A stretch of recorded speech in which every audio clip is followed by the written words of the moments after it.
Okay, so I'll take quickly about who we are and sort of how we ended up here. So we're a group of LGBTQ Klingonists, and we came together following various discussions on the Learn Klingon Facebook page about how to say trans and non-binary. Those of you who are on the site know there have been a few discussions about these and similar words over the past little while. And so the mission that we kind of gave ourselves was to conduct sort of an inventory of words that have come up in the community over time, to try, if we can, to build some consensus about which words we like and are most appropriate, and to present our findings at this qep'a. And we can do a quick roundtable to sort of say, who we are and what we do. And as the most senior among us, Kresh, maybe you can begin. Right, I'll begin in English for the benefit of all, or all English speakers, I should say. Hello all. Many of you may not know me. I've been a little quiet in the last few years in the community, but my name is Rona. My Klingon name is Kresh. Sometimes you'll see me use the title Uch, but that is not necessary at all. I have been learning and studying, writing, speaking Klingon now for a little over 20 years. And yeah, honestly, I'm quite surprised that that much time has gone past. But yes, I'm very pleased to participate in this panel today, and very grateful to maytlha'lIy for chairing and setting up, doing much of the logistics, as well as to all the other members of the panel. So it's a pleasure to see you all here. Thanks, Kresh. arHa? Hello, everyone. My name is arHa. My English name is John Harness, and I've been in Klingondom for about 10 years, which also is a shocking fact. Go ahead, Mike. Shaban Choch, Mike Jich, Losh Ben Klingon Hol LGBTQI, Edge Wat Ben Powit Vimoj, Lord Mushkabor Lord Jich, Edge Homban Vituttajich. So my name is Mike. I started studying Klingon 4 years ago, and I passed my level 3 exam last year. Among LGBT people, I am a G. I'm a gay man, and I am sort of the one who's put together this group. More specifically, it was actually Hunchuwit who volunteered me for this task, and I know better than to say no to him. I'm tlhIngan Dosh, English name Riley Dosh. I've been studying language for about 3 years now.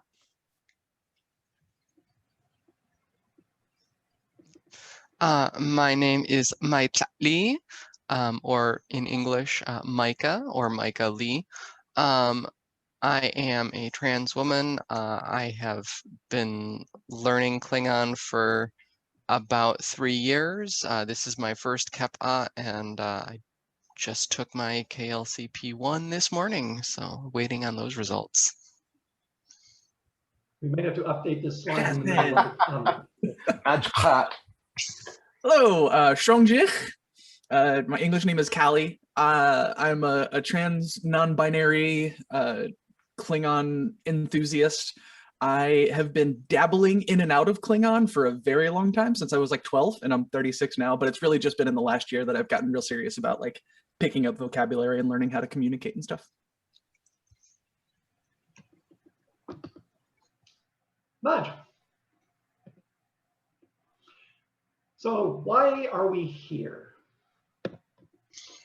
So I'll say a few words about this slide, and then I will pass the baton to arHa. But just by way of background, as we all know, and speaking Klingon is not just about words. It's easy to say, why don't we have a word for this? Why don't we have a word for that? It's not always that simple in our favorite language. So much of communicating in Klingon is about thinking like a Klingon, and Klingons organize the world in a different way than humans do.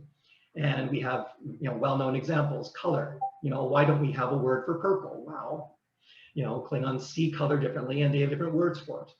Same thing for the directions. We think north, south, east, west. Klingons think tlhIngan, and how to orient yourself in space requires not just translating a word, but also organizing the world differently. I mean, spatial words. You can't just say the top of a box in Klingon. It has to be either the akrosh or the yor, depending on which perspective you're looking at, the inside top or the outside top. And let's not, of course, we all know our favorite topic. Those of us who've done the Duolingo course love our relationship words, our tenush versus our animams and so forth. So, I mean, that's when we approach the question of how to discuss different gender identities or different types of non-normative sex. I mean, we have to wonder, how do Klingons perceive such things, which might not be the same way we perceive them. arHa, were you going to speak about in-game and out-of-game? Yeah, that's right. So as Mike just discussed, we, during our whole discussions, have kept this idea of, okay, what might Klingons think about this? Or how might Klingons sort of chop up the world semantically? We've been keeping that at the forefront of our minds. That being said, another important way of thinking about words and thinking about the Klingon language and our participation in it is something that I've heard various people in the community for years talk about as the in-game versus out-of-game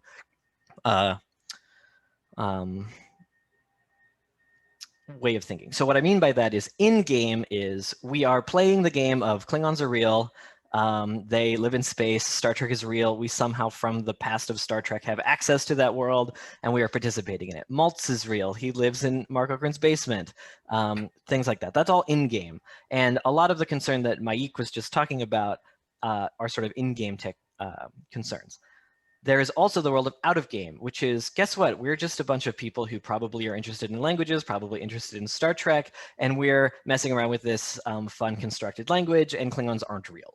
That's out-of-game thinking. And at least for me and for some other LGBTQI Klingons that I have, Klingonists that I've interacted with over the years, different people put different emphasis on which of these two kind of worldviews, so to speak, they put emphasis on. So some people have expressed wanting to maintain very strongly in-game arguments and sort of ways of thinking about these words, asking questions like, well, do we even know anything about LGBTQ or queer Klingons? And if we don't, well, we shouldn't have words for them. Or if we might, how might we think about it? My personal and other people's personal sort of emphasis is on the out-of-game way of thinking. And so we might be concerned with, well, you know what, I'm a gay man and I live in America, and my life is constantly being affected by that, and I want to be able to talk about that when I go have a drink with my Klingon-speaking friends at a bar, right? Some of that I'll tell you a story about later. So just so that you know, throughout this entire discussion, we have been trying not to sort of emphasize or delete one of these ways of thinking. We've been trying to hold both of them in our hands at once and think both what might Klingons think about this if they are real, and also, okay, but us as people alive in the world today, what do we need to think and what do we want to have to be able to talk about? So that's in-game and out-of-game, and we'll talk about that difference, or that difference will kind of rear its head throughout this entire discussion. So we wanted to talk about that very early on. Next slide, please.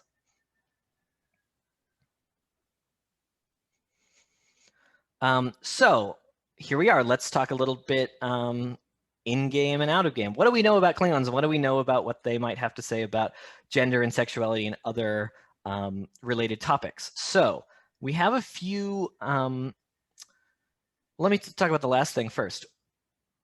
There has been an idea for a long time that Klingon society is rather gender egalitarian. A large part of the reason that people say that is because theoretically men and women, with those two categories really, can all participate in sort of the military, or are expected to participate in Klingon's culture of warriorhood to an equal extent. And a lot of people really like that idea, right? So we're also not here to sort of not play around in that sort of sandbox. That being said, we do have actually a lot of information canonically from the Star Trek shows and things like that, and from the Klingon language, that Klingons do actually think in terms of a binary gender, at least in certain circumstances. So some of the evidence we have of that from the Okrandian Klingon lexicon include gendered marriage terms like nai and shao, I think we left a typo in, nai and shao. These are two words that mean getting married, but one is the thing the groom does and the other is the thing the bride does. So they have specific meanings tied to gender. And then also maytlha'lIy was talking about the gendered kinship terms. If you know that there are a ton of gendered kinship words. Things like words that refer to your brother's sister's child and things like that. So there's a whole kind of chart you can make that depends very strongly on the ideas of what gender is each of the people in the relationship we're talking about. And so then also from the shows, we know that there are gendered mating and courting rituals. That's elaborated on by Okrand. There is contradictory evidence throughout the show about what kind of political power women can wield in the Klingon world. So we have Lady Sorella in a DS9 episode gives very specific instructions to Jadzia, who's going to become a Klingon bride, about what's expected of her, both in the context specifically of a marriage and in the context of this is how you will go on to lead a house, to engage in the economics of a household. And my favorite example of this is we hear from Galron's mouth that women can't serve on the council, talking about the Duras sisters, and then at some point he offers a seat on the council to Kalar. So right. So when I say exactly right, so when I say there is contradictory evidence, I mean there's literally contradictory evidence about these sorts of things. There's also various times when they say, well, there's other examples also. So, okay, what does that mean for our in-game understanding of Klingon sex and sexuality terms? Great question. As Shong just did, does anyone have anything they want to mention while we're still looking at this slide? If I could jump in briefly, I'm sorry, I have not had as much opportunity as I would like to use Zoom over the course of the everything for the last 18 months or so. So not entirely sure how to digitally raise my hand, but I'll physically You're on the panel, you just start talking. Membership has its privileges. I'm honored. I was just going to say very briefly into that perspective, and with in terms of speaking about the canonical evidence. I mean, there's also the sort of split nature of what constitutes canon in terms of Okrandian canon versus Star Trek canon and Paramount Hol and all the rest of that. The other thing that might potentially be worth thinking about in this context, this is way more speaking than I was intending to do for such a short point, but ultimately it may also be worthwhile remembering that not only is what we see in Star Trek on screen, it is from multiple time periods as well. And so the Chancellorhood of Azetbur, for instance, may very well be belonging to a bit of a different political climate than, say, to qep'a, and ideas like that. Now, I also can't help but think of the chapter in KGT that is literally entitled "The Fiction of Klingon Conformity," and are there going to be different perspectives and, for want of a better term, different prejudices from different parts of the Empire? Yeah, the conception that I have is because Klingons tend to be a very feudal people, that there is something akin to a caste system where sort of the dominant culture of qep'a doesn't necessarily value one group or one job over another, but there are very strict rules for, if you belong to this group, this is the behavior you have to exhibit. And I don't, because you are in this certain position, I don't necessarily value you less, but you are in your place and you are not allowed to step out of that place. And I think that's probably the most, like, I feel like I could argue very well for that position. And so that's sort of my conception of how this stuff works. Sorry. No, please go on. Well, because, you know, we hear Worf say something like, you know, women are our partners in battle and that sort of stuff. And so it's like, women are important, but they have a specific job. Men are important, they have a specific job, and so on. And where you run into conflict is not where you fall in that society, but when you try to step out of those roles, at least in the dominant Klingon culture that we see. Yes, yeah, absolutely. Sorry, I've completely lost my train of thought. No, that's, yes, the idea of very strict, very strict societal roles in feudalism. And I wrote a paper for Hol LGBTQI, literally, I think the quarter before it stopped publishing, that was on the potential implications of the Klingon kinship system for these sorts of quite, yeah, it's not that there's an inequality necessarily, but very specific and structured social roles. And we know also from what we see in canon of both sorts that a lot of Klingon culture is very highly ritualized, and that kind of ritualization also tends to go hand in hand with, I'd say, a rigid and very crystallized social structure that has very specific expectations of each role that someone fulfills in it. That, yeah, a place for everybody and everybody in their place, as it were. Yeah.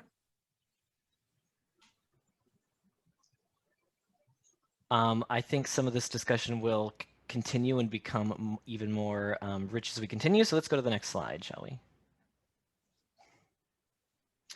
So as I laid out a little bit ago, we were just talking about sort of how do we approach Star Trek in an in-game sense? What's going on with the canon? What's going on with what we know about this fictional species and culture? Now we're going to talk a little bit of out-of-game stuff. So it is apparent that there are lots of LGBTQ plus or queer people involved in the culture of Klingon speakers in the world. So briefly, I'm going to go through some of these words just so that you might, if you're not familiar with them, you'll have a sort of grounding in some of the discussion we'll have going forward. I want to make it very clear that this slide itself could be a 6-hour presentation on the ins and outs of queer vocabulary. This is an ongoing and ever-evolving topic within the realm of what we are discussing. So this is even in English. Yeah, yeah. This is not meant as a be-all, end-all definitions. All these things are very changing. This is just a little bit of a primer in case anyone in this conversation is not familiar. So, in other words, don't drag us on Twitter. Yeah. And also, please, we've been discussing these topics for a long time, and throughout the rest of this discussion, please assume a sort of good faith as we go about discussing a bunch of complicated and interlocking, sometimes contradictory things. Okay, so, and please anyone else jump in to say anything as you see fit. So, gay, lesbian, and bisexual are words that refer specifically to an individual's relationship to who they are attracted to romantically or sexually in a sort of same-sex kind of way, or a way that is non-normative. So, for example, I identify as a gay man. Trans refers to people whose gender identity does not match their biological sex. This is the idea that well, I'm going to let someone else discuss this a little bit. Who would like to do it? I'll go.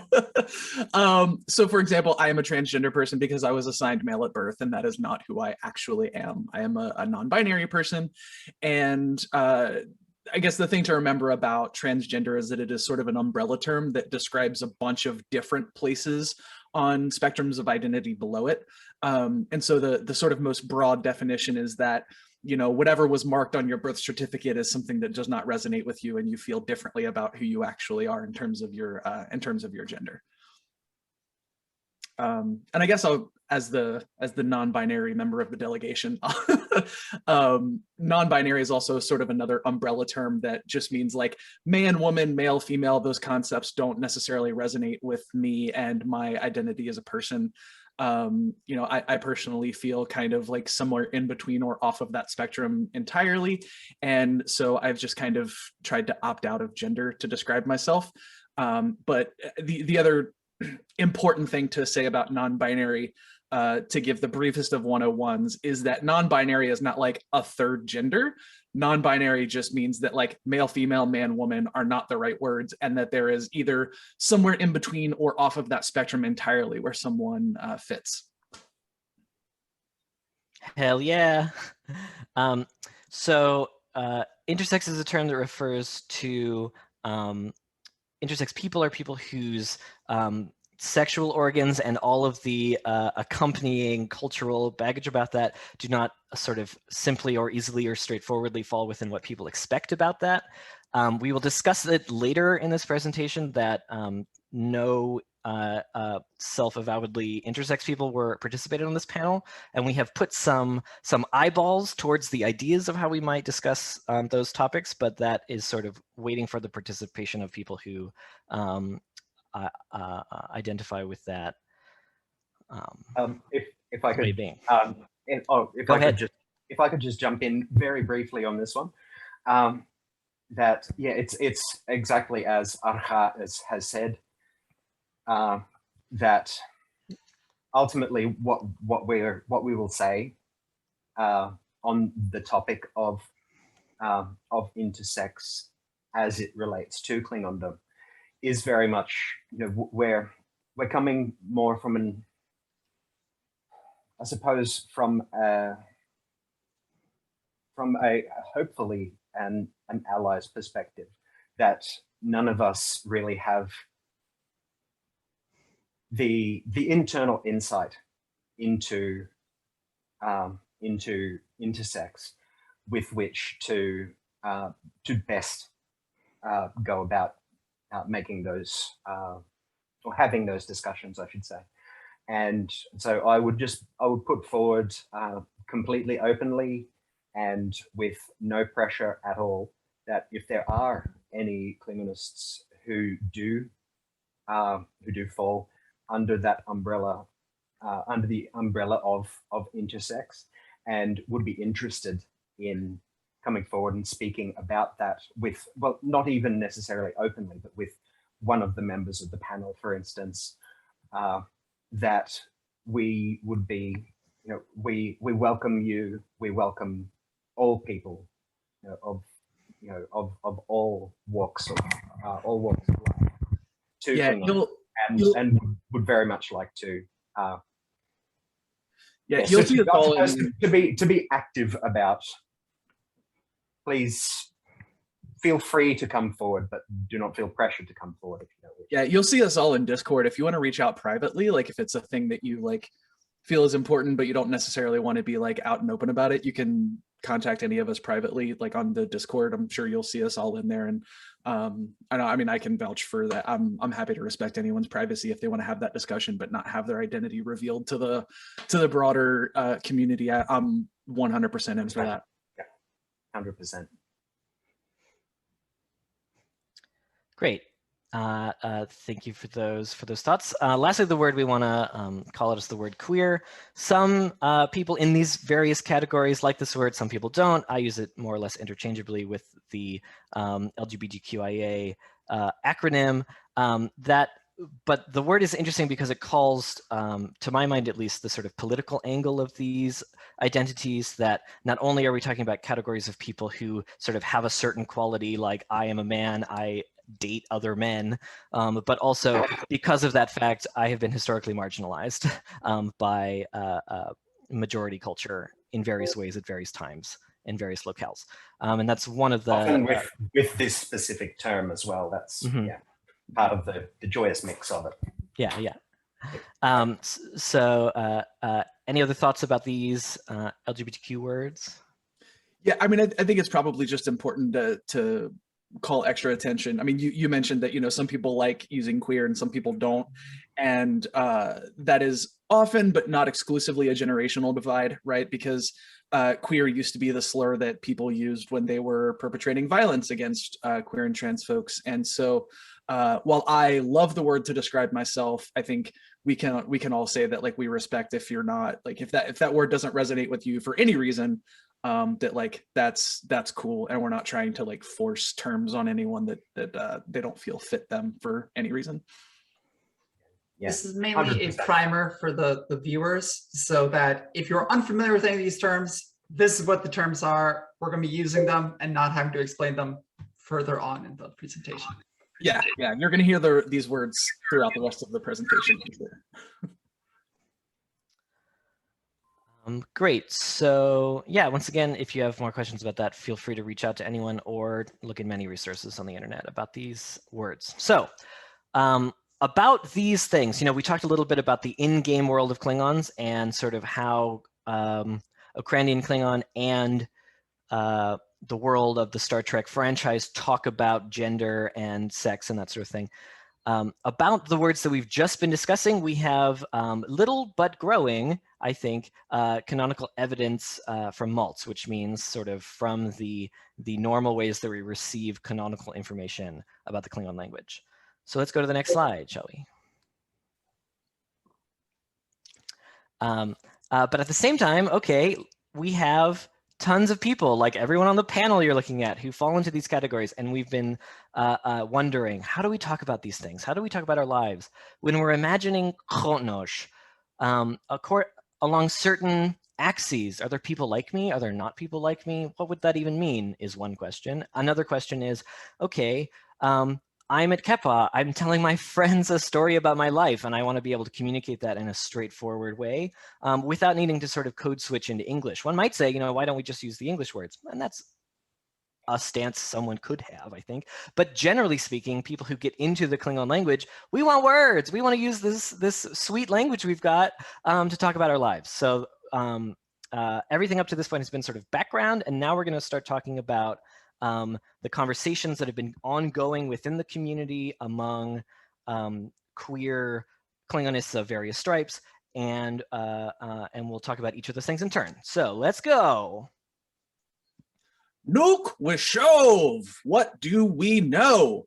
And I think we just sort of went over how there's a very mixed answer to that question, right? But we do have canon that sort of moves us in that direction. So we got tlhIngan, which used to be just the noun that would describe a marriage, and then it was sort of the Maltz let us know that there are maybe some younger Klingons who are using that as a noun. They sort of verbed the noun, and so now we have tlhIngan as to marry for our gender neutral marriage word, because previous to that we had nai and shao, which were gendered words for, you know, the groom marrying the bride or the bride marrying the groom, and then we also have kaitu for parent, which is very cool.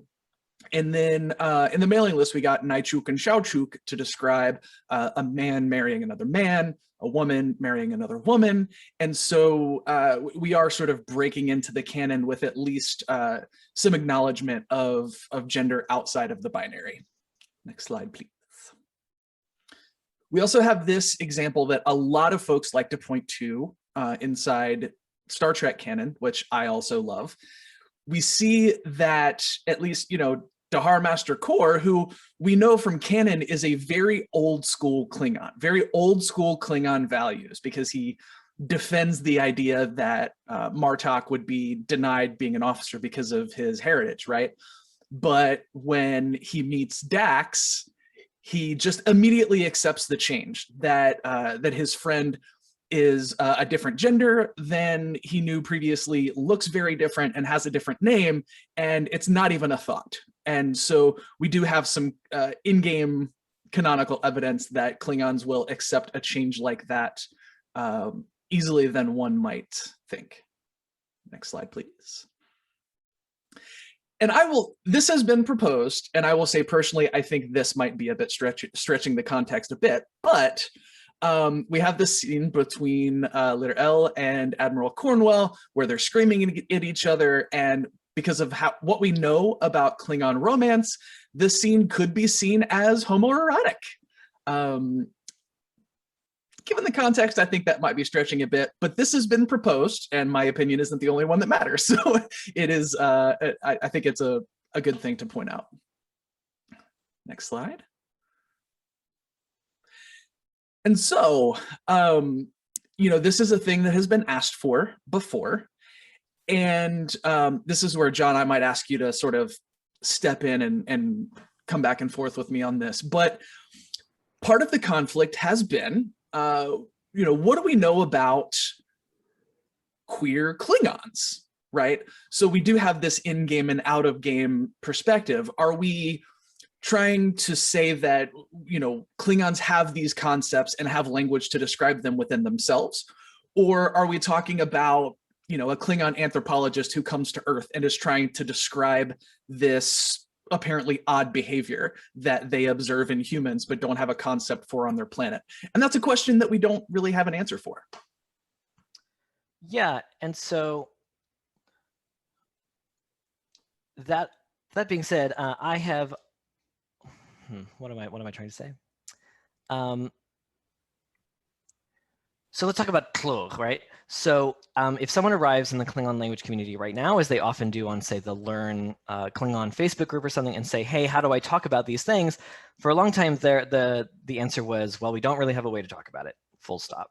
Then the answer was, well, we're kind of thinking about it. We're waiting on some words. We've asked for some words. And if you don't know, I realized when I wrote this slide that I used some terminology that might not be familiar with each other. When I say the cha'maH, what we're talking about is the way where for the last few years at least, one of the major ways that we get new words from Maltz or from Mark Okrand is that people will sort of submit words that they're kind of after, that they're looking for. We would like to have this word, please give it to us, right? That's the system for that. So for a long, yeah. So I didn't quite hear you. Could you say that again? Oh, sorry, I just said, and then voted upon by the community. That's right, yeah. So so there are sort of official systems for getting new words. And for a while it seemed like, well, we keep asking for these words, we're not getting the words, what's going on? Why aren't we getting the words? And people were having various emotions about, ranging from getting frustrated to confused about sort of why isn't this working? Or functioning the way we thought it might.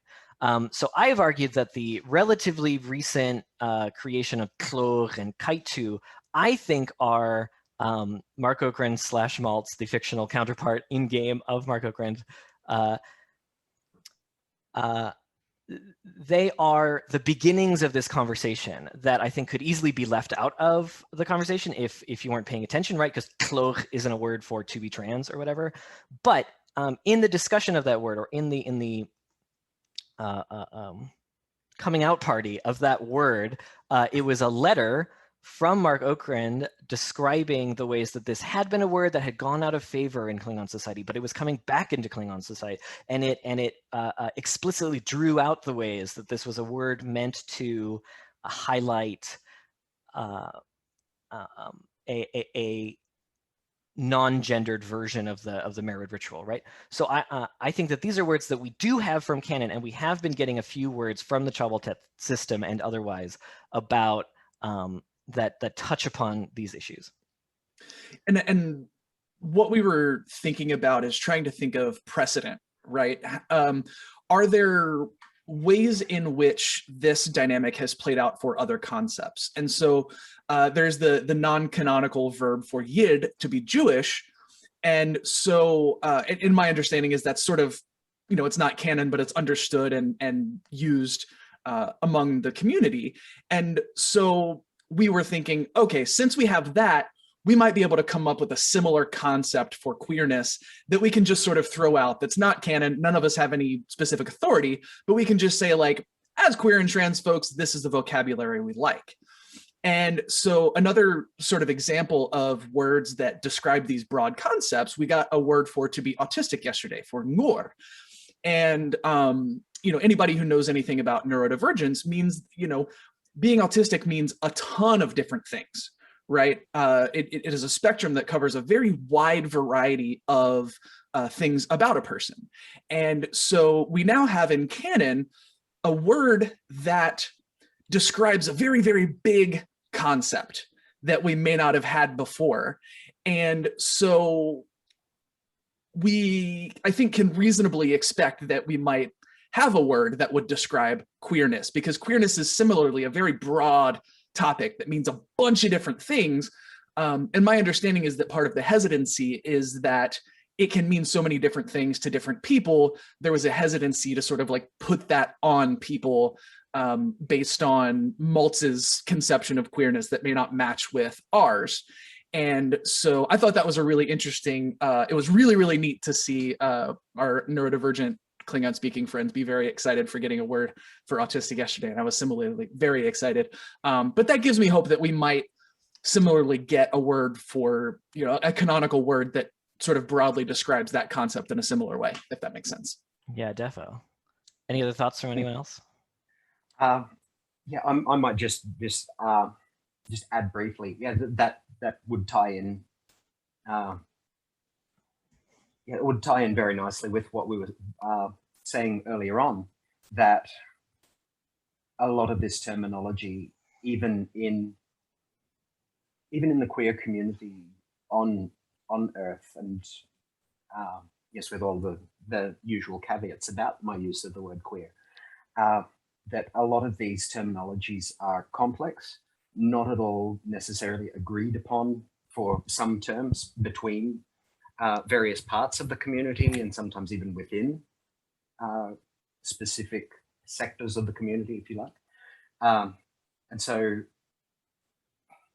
I suppose from that point of view, a certain hesitancy to,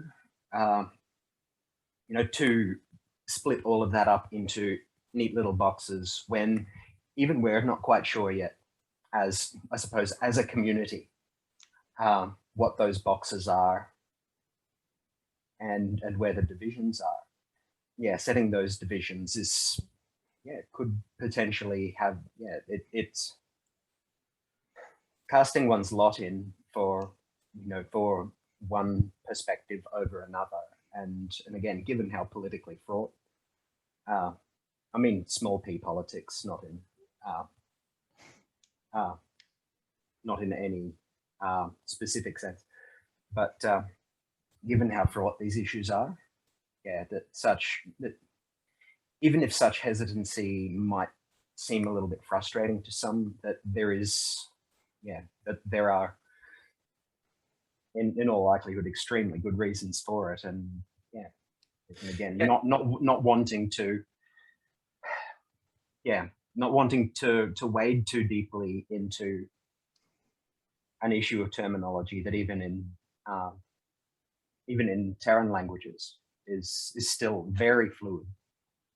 Yeah, I'll say a personal journey that I have been on throughout the course of this group is coming into it a little bit frustrated at the lack of language, and only sort of vaguely aware of some of the history. But through our discussions, I've kind of come to the idea that, like, this is sort of in the queer tradition of us just like figuring stuff out on our own and running with it, and so I don't know that I'm as frustrated to not have official guidance, and I think I might be happy to just be like, well, here's a bunch of queers and here's the words we're going to use, and we'll just like run with it and hope other folks catch on. Yeah, no, absolutely. And sorry, I'm going to sound like a proper tlhIngan here, but it is something that can, well, particularly, I suppose, more so in the past, but from time to time, that frustration will come, comes in all spheres, even ones that are not particularly not as fraught as this.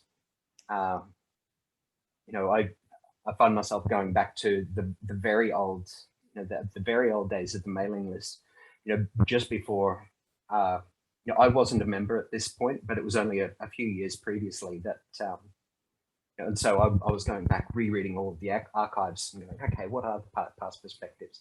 And just before qGT came out, you know, the lack of words for things like table, you know, that it's the nature of this language that there are semantic gaps there, and it's okay to be frustrated by them when you come across them. But then a lot of it comes down to,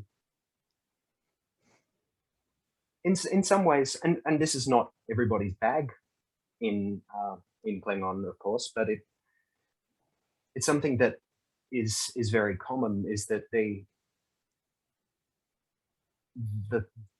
process of the exploration of the language is itself, I suppose, part of the fun for a lot of people, that you're dealing with, as another friend of mine recently said, he's not on the panel today, but yeah, he put it that we're dealing with a language that has certain atomic concepts in its lexicon, and that there are semantic and lexical gaps, you know, that there's not going to be a specific word for, but that what we have to do, or what we task ourselves to do, I suppose, it's not about have to, is to work out, almost like breaking down that larger idea and trying to work out how to use the atomic vocabulary that we do have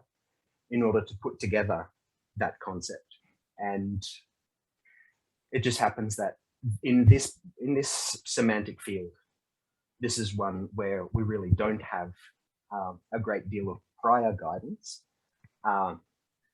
And unfortunately, it's just the fact that a lot of the terms that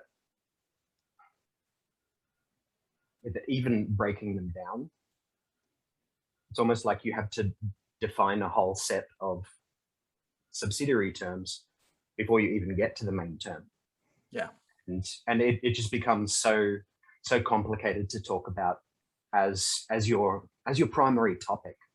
You know, if you're mentioning it in passing in another text, you know, you might be able to go into a couple of sentences of explanation, but you know, reusing that couple of sentences every time in an article on queerness, for instance,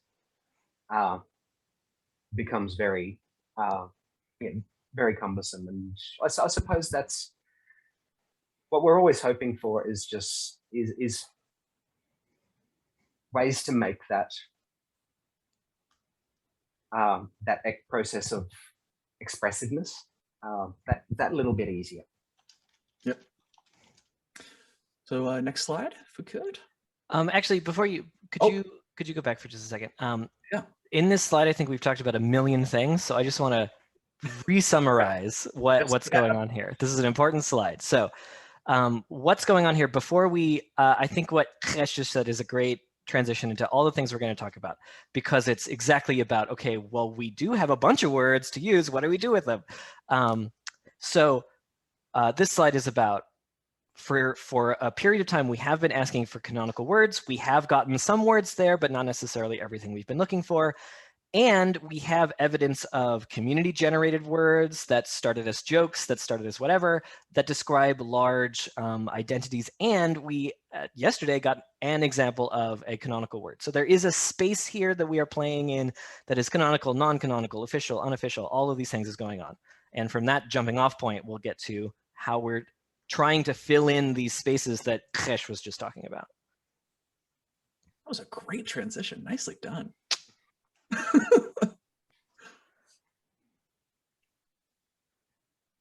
Actually, is it good enough of a transition that we should stop for a break right now? We've been talking for about 50 minutes, I think. Yeah, we've reserved 2 hours. I don't know if we're going to take the full 2 hours, but we have been going for 40 minutes, and people, you know, Zoom fatigue sets in. So should we take a 5-minute pause now? Yeah. Snack, bathroom break. Okay, so I have my clock. It is 10 to the hour, where the hour varies. Whoever's hour it happens to be. Yes. So 5 minutes, 10 minutes? 5 minutes. 5 minutes, I think. Okay, Yeah. so we will come back in 5 minutes. Woo! I see it's 5-2. Is everybody on the panel back? I'm back. Not object. And it's- Welcome back. just before we go on to the next part of the presentation, there actually is something I was supposed to do at the beginning of this presentation, which unfortunately, managing all these different screens and connections, it slipped my mind, which I'll say with apologies. I know in Canada, and I know in other places as well, it's becoming more and more customary at the beginning of meetings, especially such as this, which are devoted to social justice issues, to make an acknowledgement of the First Nations who inhabited the territory on which we now are having the meeting. So it's a bit sort of had to adapt that a bit for cyberspace since we're all coming from different locations. But on my behalf, on behalf of Toronto, where I am, you know, dak jibat tachbor, credit bik mishishakapu, Ashinabek chipawa chorghDIch wendat je ngashboch chudlau yer tikboch edge dak dab shunglau Toronto bob rojmab watmeth wedge kroch bet tachboch ta credit biktik mishishakaput je et wehoj judge. So with that, I acknowledge that where I'm sitting is on the traditional territory of many First Nations, including the Mississauga of the Credit, the Anishinaabeg, the Chippewa, the haudenosaunee, and the Wendat peoples, and is now home to many First Nations, Inuit and Métis. And let us acknowledge that Toronto is covered by Treaty 13 with the Mississaugas of the Credit. I know I live on unceded Adena and Hopewell territory here in northern Kentucky, greater Cincinnati in the United States.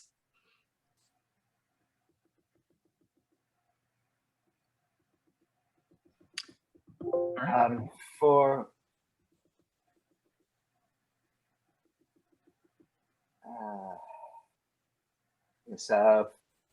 my part, yes, I do not have an acknowledgement of country in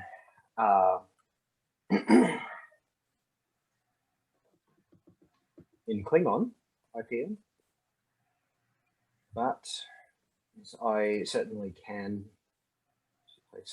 say that nganya jimbalingin wala jang janya nga yak ngal lanyon kuginga kumagalango wai mahla ngayo ngiri mahangi jagon kale wo kalobo yaboroma mebinyal kagalia yaboroma mebinyal kale.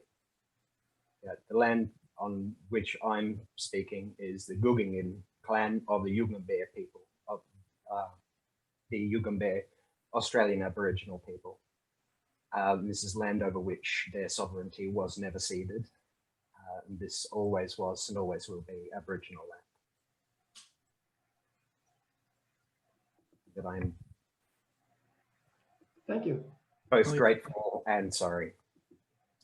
We move on to the next part of the presentation. I think we're ready. I think maytlha'lIy, I'll pass the baton to you.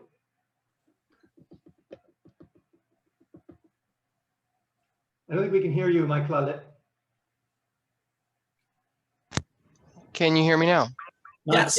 Oh, hey, the right microphone is working then. Neat. I thought I was using the computer's mic, which is awful. Okay, so just before we broke, Krish was talking about kind of the atomic nature of Klingon, which is really helpful. And one of the things we wanted to talk about here is a lot of the words that we do have that you know, can be part of the conversation. They're not necessarily words about sex or gender identity in any way, but you know, they can be used to talk about their relation to other things. So if you would go to the next slide here. I mean, we do just have a lot of words that already exist that, you know, can definitely be a useful part of the conversation. Obviously, we have words like bet for woman, lod for man. We have, you know, some medical terms like rimbe for hormone. and things like bang, loved one, that are all part of the conversation. I don't want to take the time to go through all of them because they're, for the most part, just pretty basic vocabulary words that I would expect most people in a Klingon conversation to know. But just, I mean, they're things that can be part of the conversation when you're discussing queer topics. Especially at this relatively early, well, early, I suppose, might not be the right word, but I guess an early stage in the conversation, Yeah. where the discussion is still very much, Oh yeah, and looking at possibilities. yeah, and like that's part of why a lot of the words that we've included on this list are spatial terms, because like you were talking metaphorically like about spaces between male and female and like spectrums, and that's things that have to be kind of poked about with, we'll say, to get to the heart of the conversation. And we even, if you would give us the next slide here, we even got a few new words during yesterday's word list that we haven't even really had much of a chance to consider or discuss that can definitely be. maytlha'lIy, I think you cut out. Yeah, we lost your audio. You might have like bumped your Nothing. cable or something.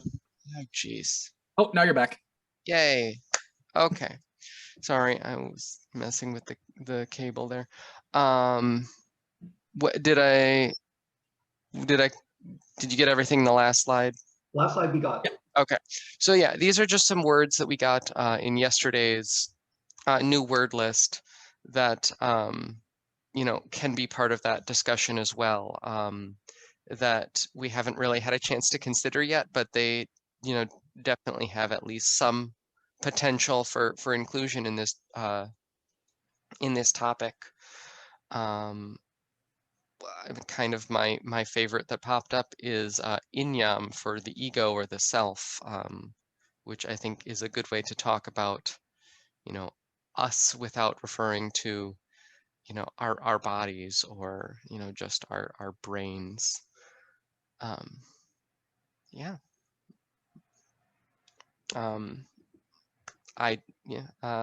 Move on. Go on. Yeah. So now what? So, yeah, Sorry. Riley, I'll pass the baton to you.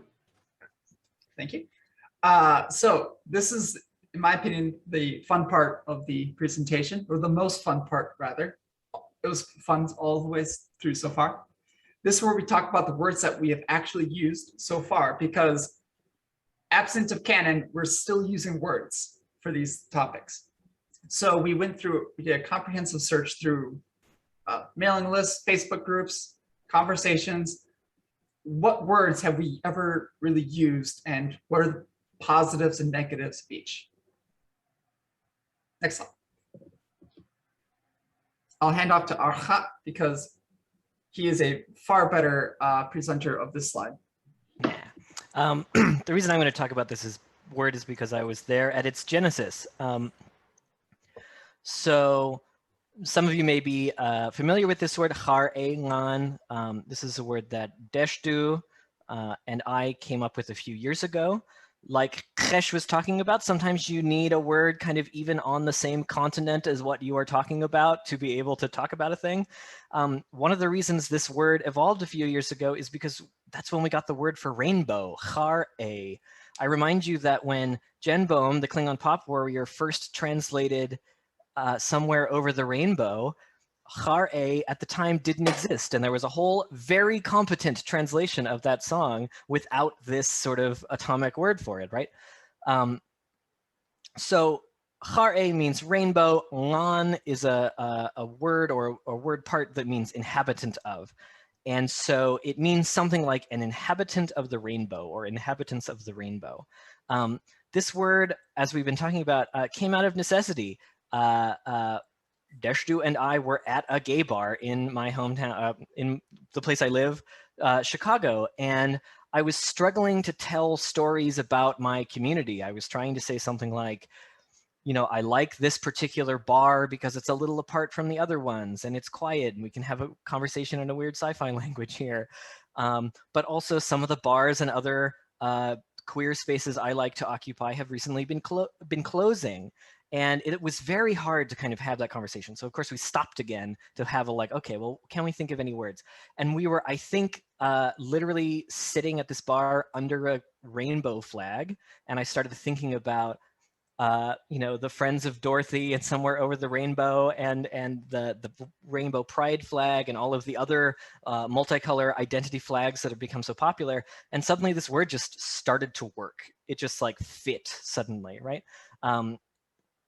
So it was very nice because we could use it suddenly. Cha'maH load, cha'maH touch. It just started spawning all of these other words like gay man, queer bar, things like that.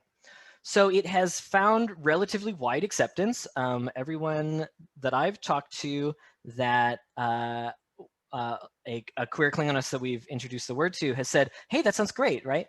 I had a worry that the fact that it references sort of the pride flag, which can by some people be seen as a sort of generic umbrella kind of symbol, and to other people it is a much more narrowly defined kind of symbol for gay identity specifically.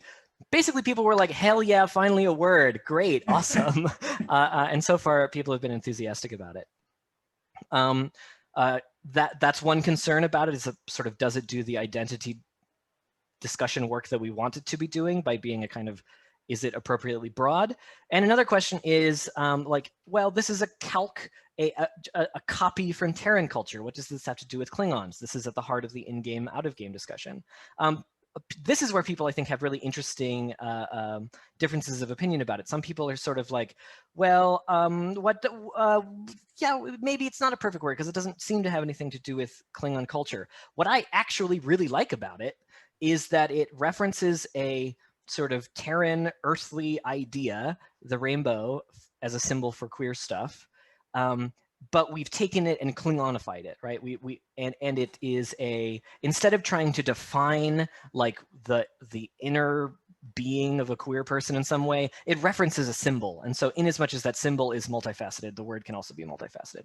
Okay, that was maybe a ramble, but this is one of the words that has recently sort of taken off as a sort of generic word for the concerns that we're talking about today. I will also add, this is probably the most widely used and widely accepted so far, at least, term for any of this stuff. So that's why it's first, and it has a great story behind it. And so there's a lot to say about it. Next slide, though. We have more words. So, nga'chuk.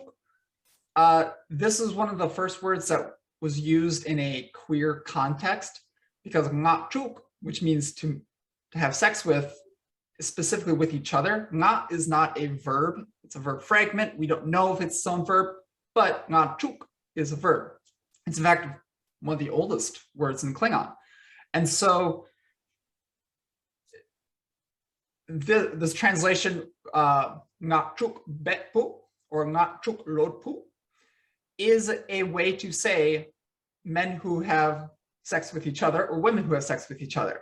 And in certain contexts, that actually works. That can describe gay and lesbian individuals.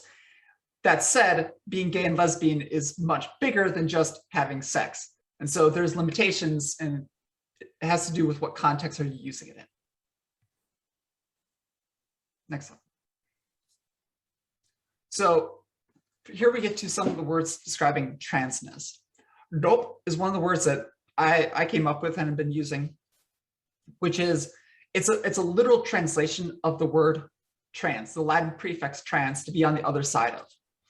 And it has some applicability to simply call someone dopwit or dopcha'wit for a trans person or a cis person.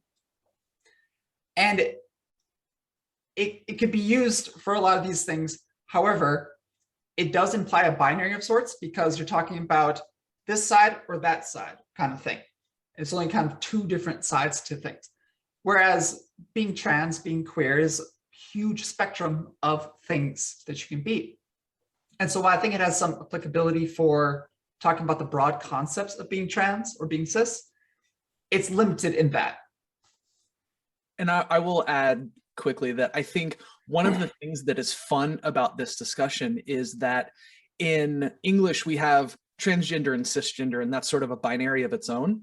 But in a lot of this discussion, we've come up with a lot of words that think like, oh, that describes a particular variety of trans experience. And we don't necessarily have all of those words for that, because I'm a non-binary person and dope wit works for me, but I know tons of non-binary people who would probably be really uncomfortable with that. And I actually think that's where I found a lot of fun in this. So yeah. Next slide.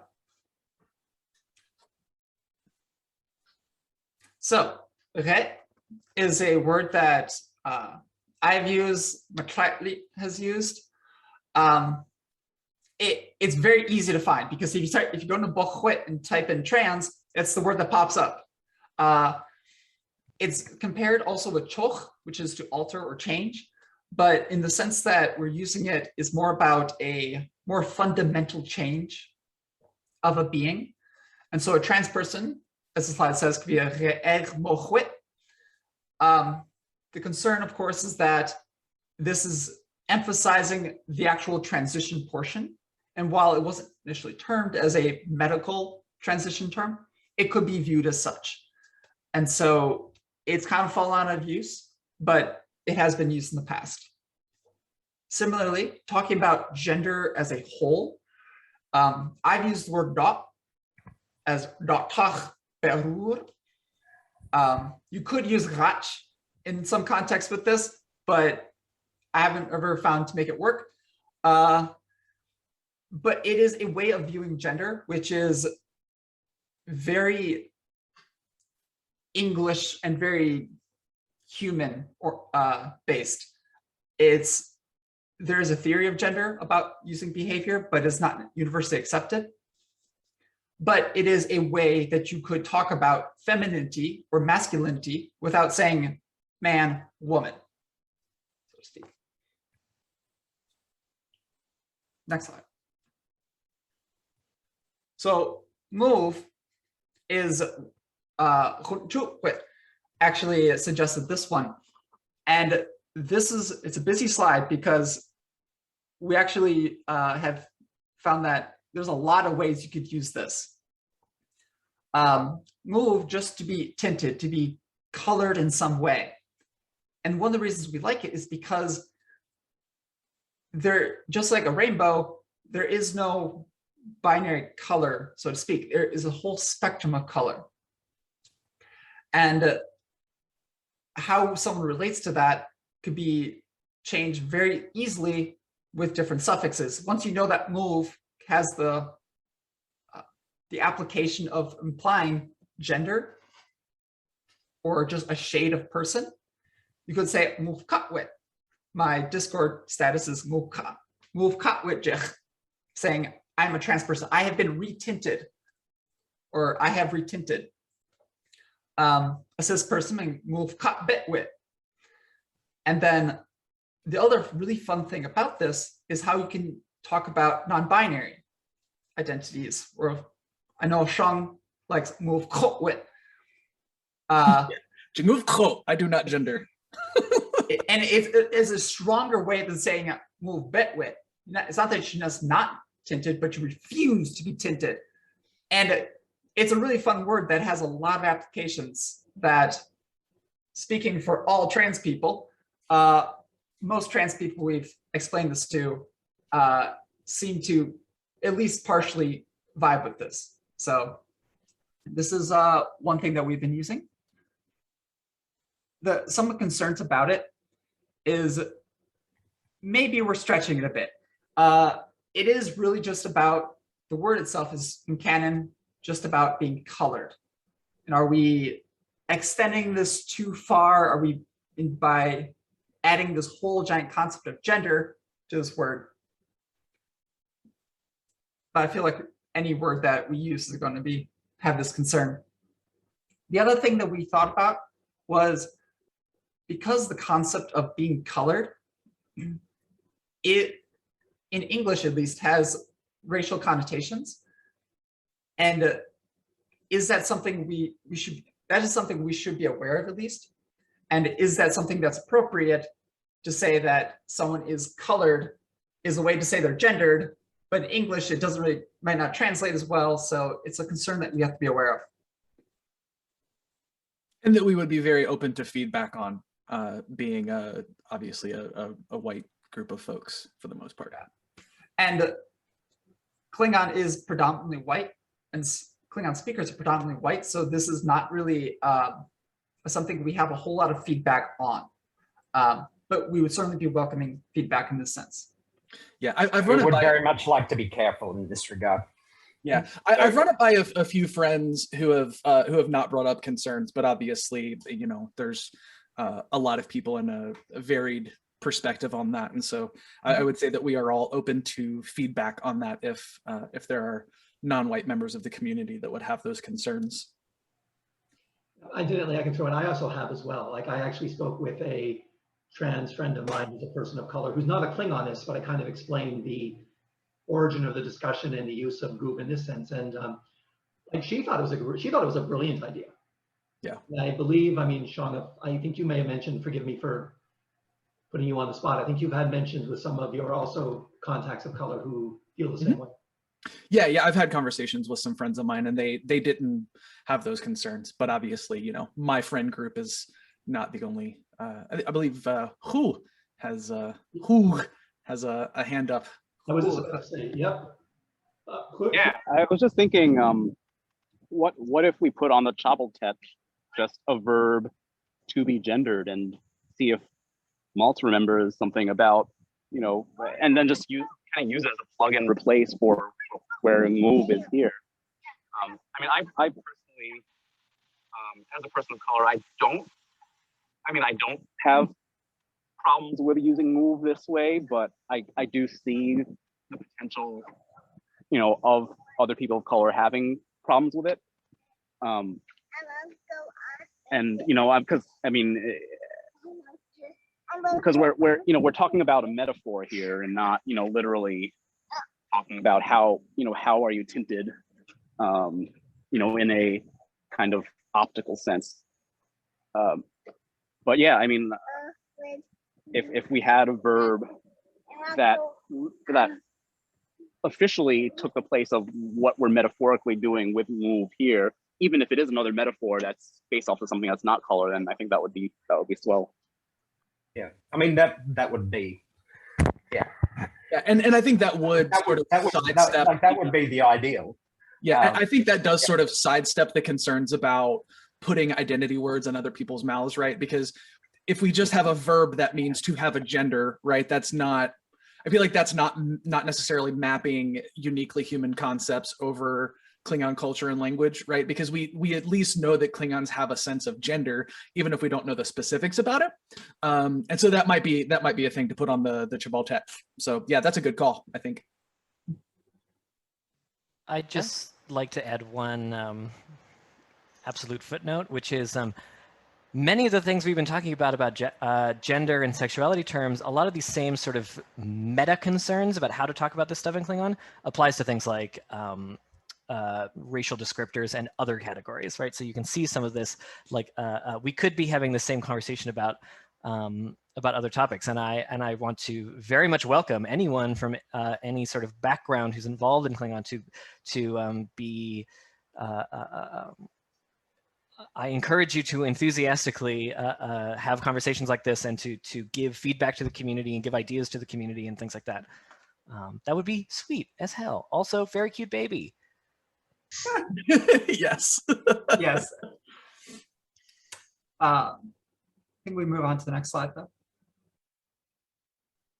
Oh, just before we do, yeah, good. I might just add one more to the list of concerns spoken about there, is just the idea that I think this was something I was speaking to you cats about earlier on when we had the first meeting about all of this, is the idea that move as a term referring to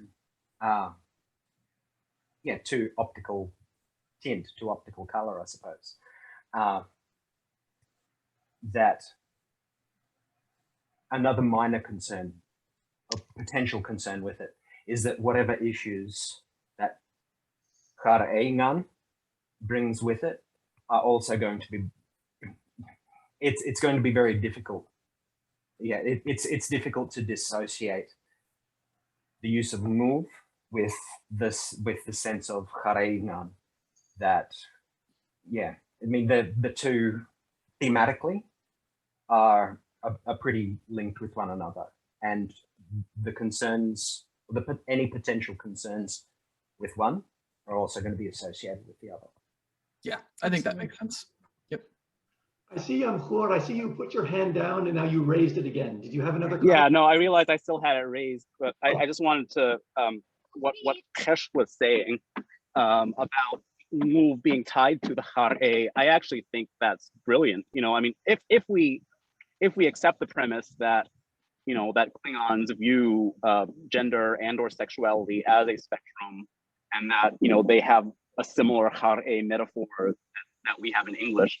You know, and arHa was talking about how, well, you know, the issue with arHa is that, well, maybe people would say it's just a calc from English. I don't know how to pronounce that word. Sorry, I see it written, but you know, people would say it's just, you know, copied over that concept. But well, maybe, you know, maybe it's a case of, you know, the same concept popped up in different places just because conceptually viewing things as a spectrum is something that might come naturally to more than one society.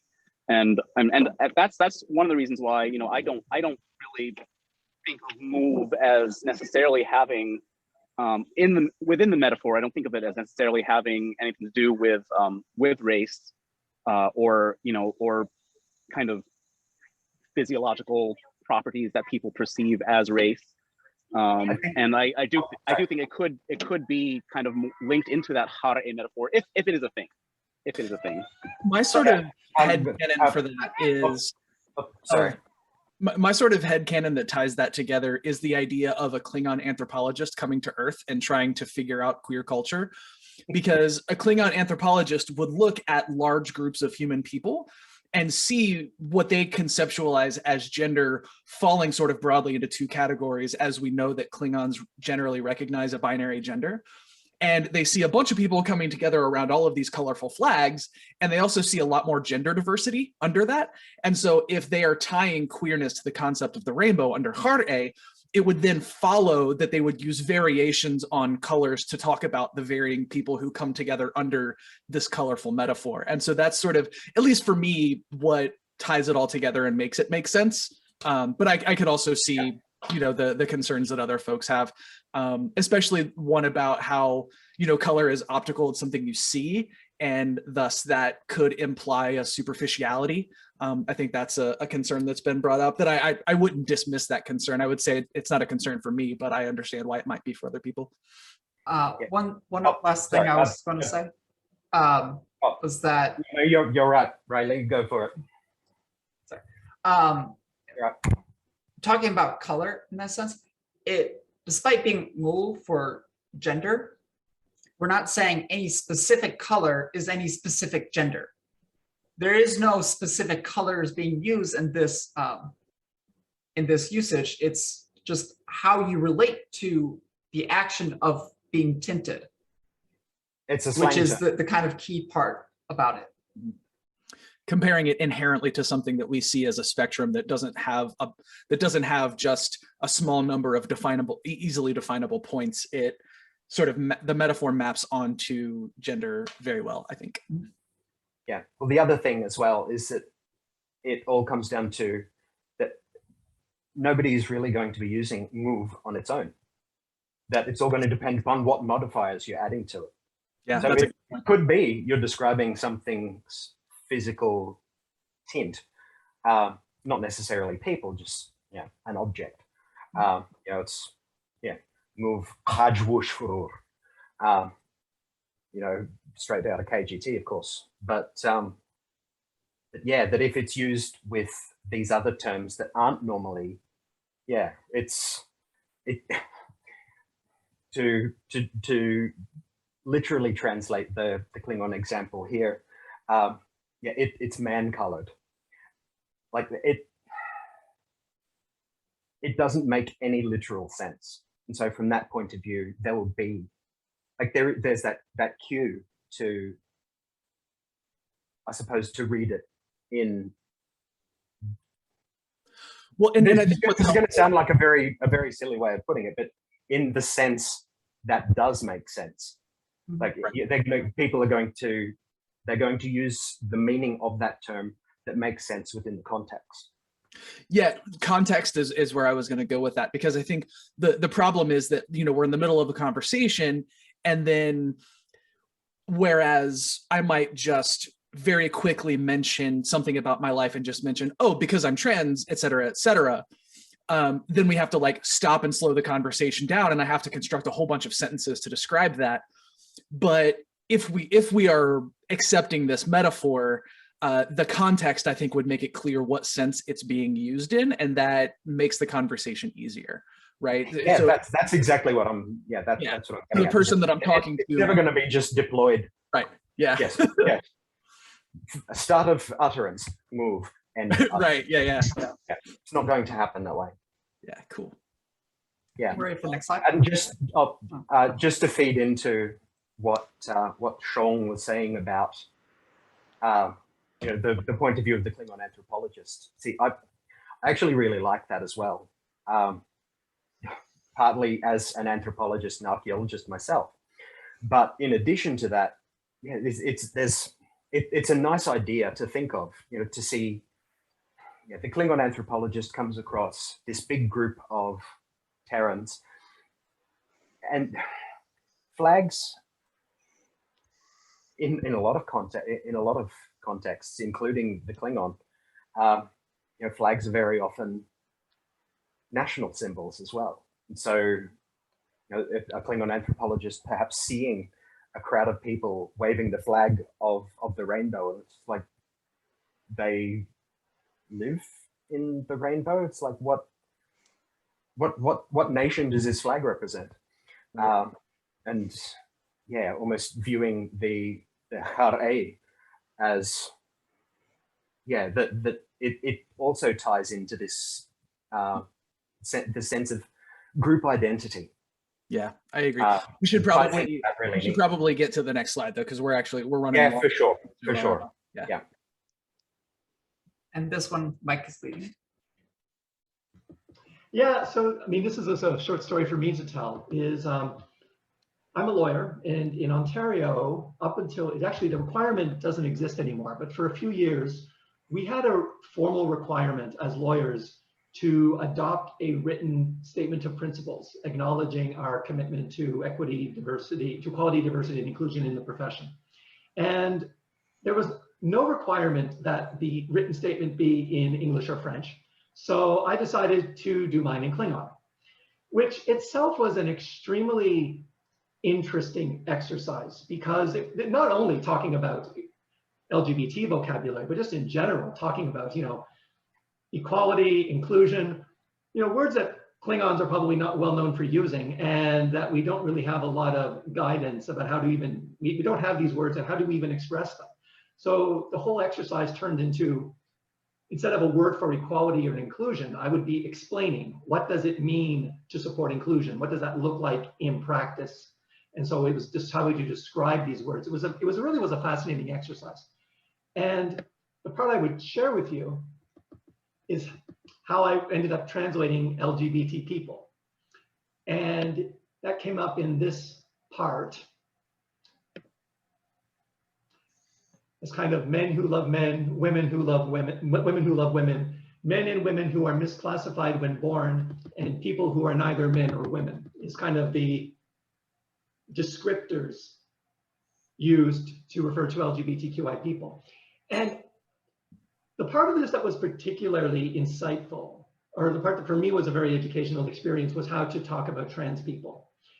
At the time when I wrote this statement, I was actually in the middle of a trial. I was involved in, I still am involved in a constitutional case up here in Canada, challenging various provisions of the Quebec Civil Code about the registration of births and identity documents. And it was actually in the course of the trial when I was doing this, and the trans community of Montreal was very well organized. There was a lot of trans people in the courtroom that were watching this. It was a 2-month trial. And sort of during the breaks in the evening, I would be talking with, the people that were assembled. And I was explaining to them that, I'm doing this statement in Klingon, which some people found was really, really funny and interesting. And how do I say trans in Klingon?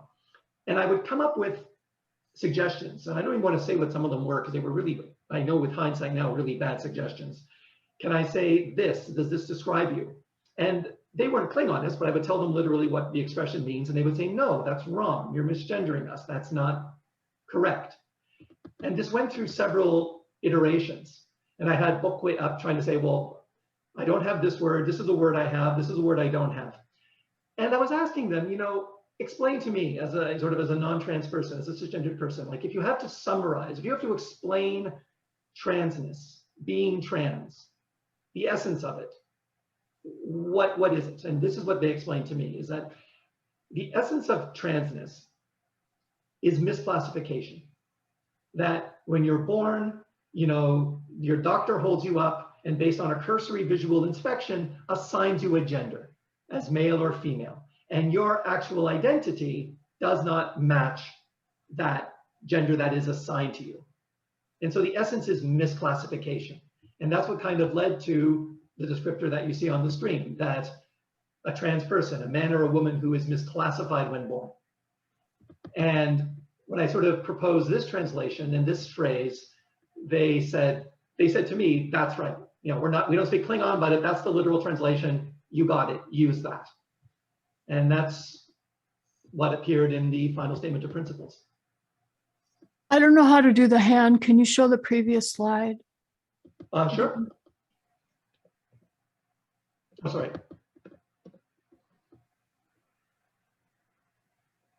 One more. One more? Oh no, you're good. Sorry. I don't know actually. I'm not the person asking. Yeah, I think it was Nia who asked which. Yeah, I see a number 2, but I don't see a number 1.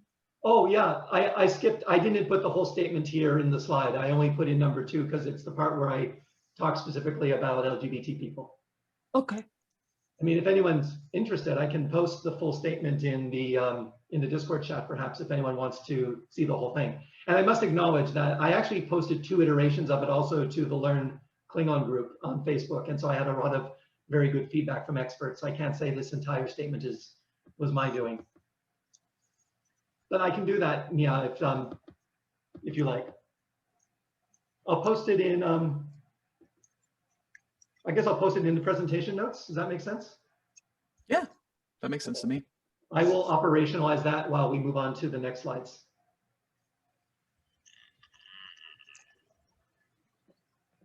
So yeah, we talked a lot about intersex identity.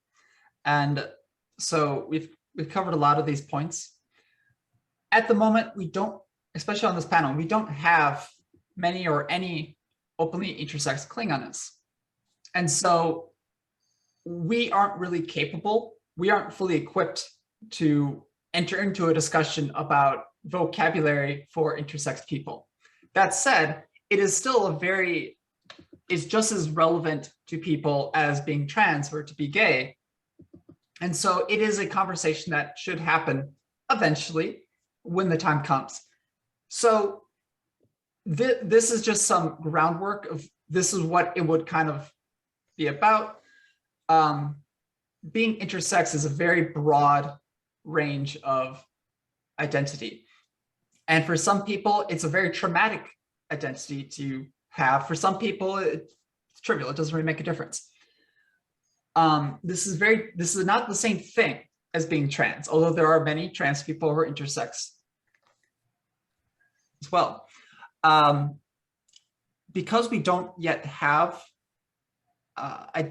words for gender and sex in canon, although we did just get chromosomes and sex chromosomes yesterday, we don't yet have great vocabulary for this, so we don't really know where to go. That said, next slide. The one thinking in universe, in game, as we talked about, how would a Klingon refer to someone who doesn't seem to have a biological sex in a binary sense?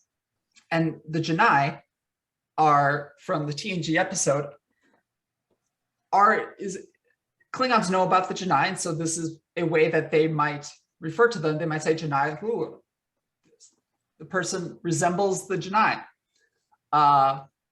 It is something we could say. That said, is it the best way that we condense this very complex identity, as we've talked about, all of these identities are very complex and very broad, into a single episode of Star Trek? It's very limiting in that sense, but it's something that a Klingon might possibly say. Next slide. That's it for our slides. So let me, I'll open the floor to a broader discussion. I have one quick housekeeping matter. I said a moment ago I would post something to presentation notes. It seems I'm not authorized to do so. So if anyone wants to see the statement of principles, I'll post it in the chatting channel, if that works. And so I'll do that now. And I guess with that, let me thank everyone in the panel for the great discussion.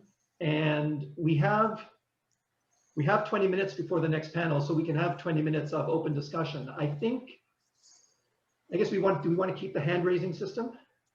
Maybe that Probably, because there's almost works. 30 people here, and it would be like there's a big possibility for people talking over each other and stuff. So the hand raising thing works. But we'll use the hand raising system, and I will invite, everyone's invited to contribute and to share thoughts and reflections. I see, Claude, your hand is raised. That was astonishing. Just superb research. Just grounded in so much authority, both your personal authority and the authority, the academic backgrounds you have. I first thought it was a 1 hour, and I was just like horrified that the hour was almost over, and now like I want to be more. I'm hosting the qep'a or the REM at 9, and I just want it to continue right through to Mark's talk. Sorry, 9 my time. I want to continue right through to Mark's talk. Like, this is really, really interesting. So I'm actually not going to say anything now, because I hope some of you will come, and then I can, because I have so many points I've written down. It was like I didn't want to break the magic, because it was so great.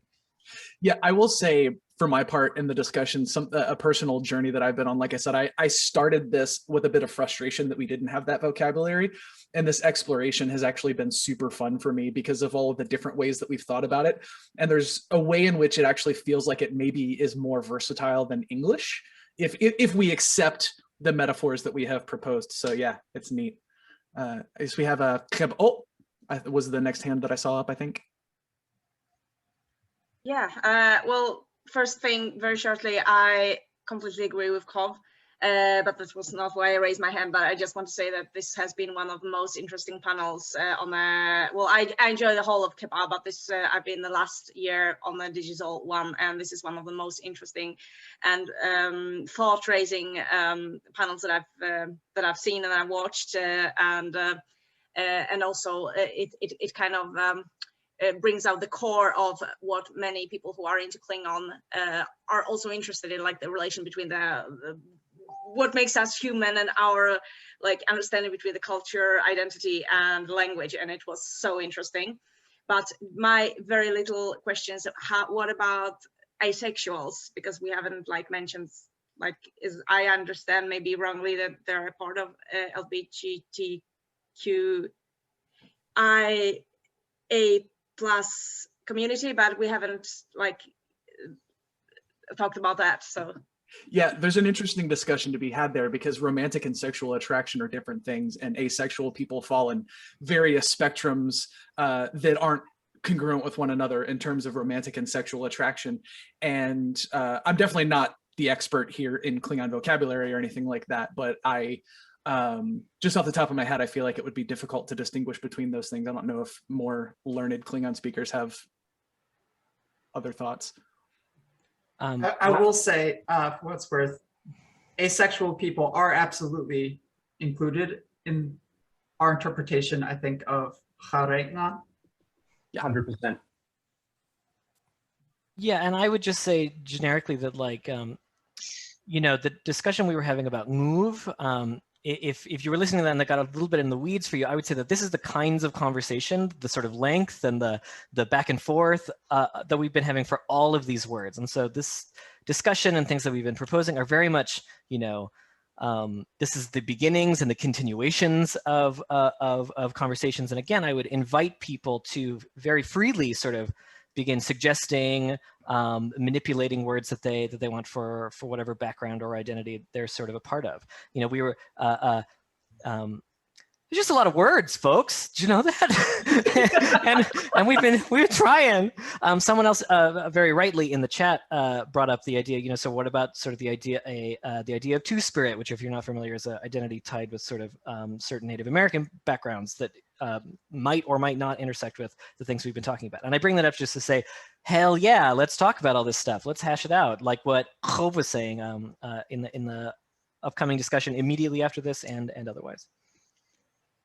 That's right. I did throw the slide. I did put the slide back on the screen. You can see. I think we didn't mention asexual. We did mention agender, which I get is not the same thing. Right. It is perhaps possible that could be fit into our discussion of Nuve as well.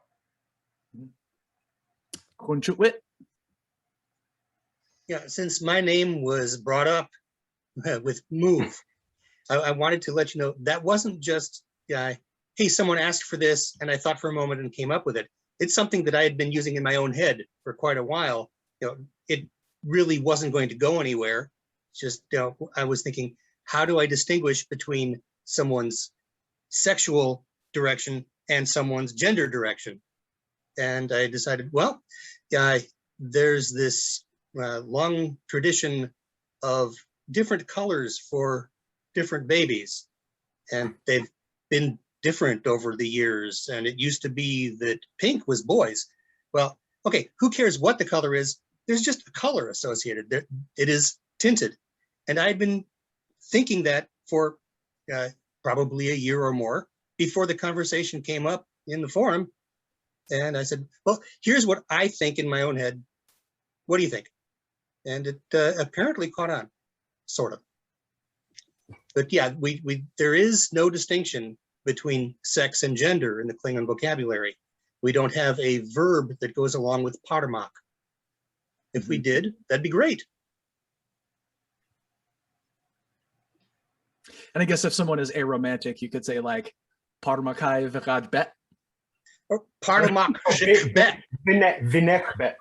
Parmakai shik bet. Parmakai shik cho. Parmakai tiv bet. Ooh, yeah. Yeah. Parmakai nech bet. Yeah. Mark Scholson. So you got a hand up there? Yeah. Hey there. Yeah, I mean, there is so much to talk about in this topic. It could, and everybody wants to have a say. I know I do. I think that you're very, a lot of your terms here are very broad and general, and that's an extremely good idea because, I think people drive themselves up the wall because you'll never hear the term that's just right for me because everybody is so different. There are as many twists to this as there are humans. So, people will never be satisfied, and a term that is somewhat specific but not specific enough is worse than, so chorghDIch is a great idea in the sense of, yeah, just anything over there, yeah, which, okay, admittedly is making a there versus here distinction, which isn't fair, but it's one that's in our society anyway, and it's what we're talking about, so we might as well at least acknowledge that. It's sort of like the word queer, which, again, has been reclaimed and has other meanings, but, it's sort of, and that's we had a problem before, how many letters do we add to LGBTQ? Because there are always new nuances coming up. This is something that does need to be discussed. Of course, we don't have words for gender and sex in English either. I mean, we do, but they're not very well defined and they're not very good. Yeah, so worth calling out. It's very much argued over. Yeah, it's at least not more uniquely difficult than in English. I don't think.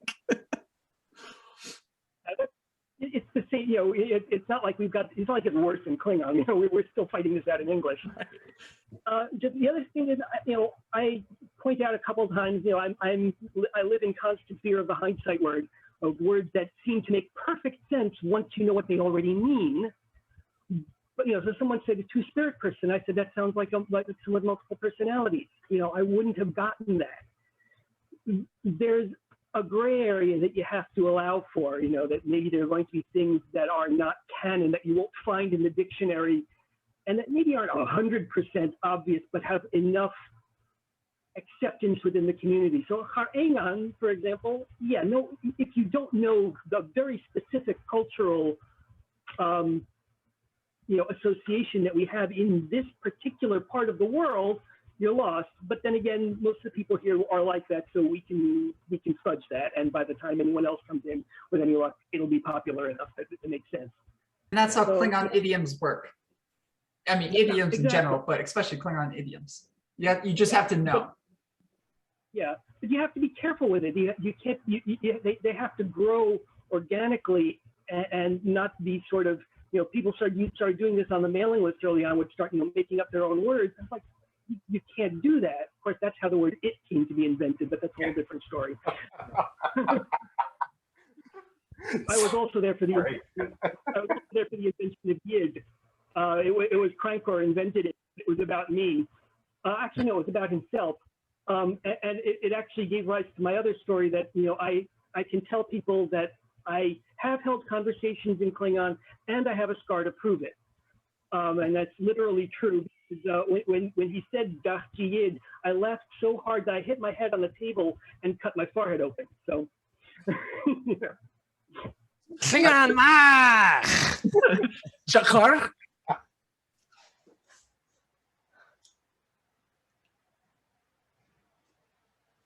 Chakar, I can't hear you. I'm sorry.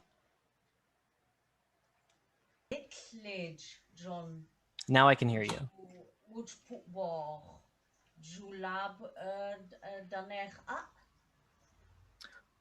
Jichvad Yajaka. Yajaka. Toch. Maj. Ritlij. Damut Pubor. Julab Danech A.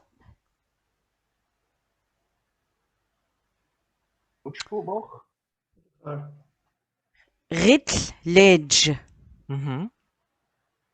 Damut Pubor. Maj, dach jiaj chuch. Toch. Dalab. Chija. Julab Danech A. Chija. Lu. Good job. And my understanding is that the question is, will we be posting the slideshow somewhere for people to look at, especially because there's a ton of information in it.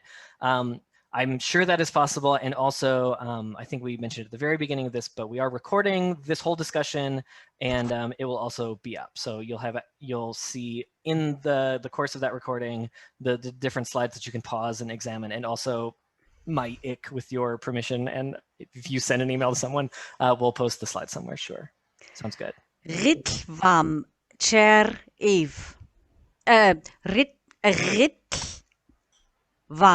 cher pu eve. Choch much whipu. The question is who put that together, and the answer is that we put it together in collaboration. Something else I'll also mention is when we are looking up terms that have been used in the past, we looked at different areas. The area that I was volunteered to research was the mailing list. And so I have a not complete, but decent collection of emails from the mailing list going all the way back to 93 about like anything that kind of touches on this topic. So if you are all interested in seeing what some of those look like compiled, again, it's not a terribly complete addendum, but I can email that out to you as well.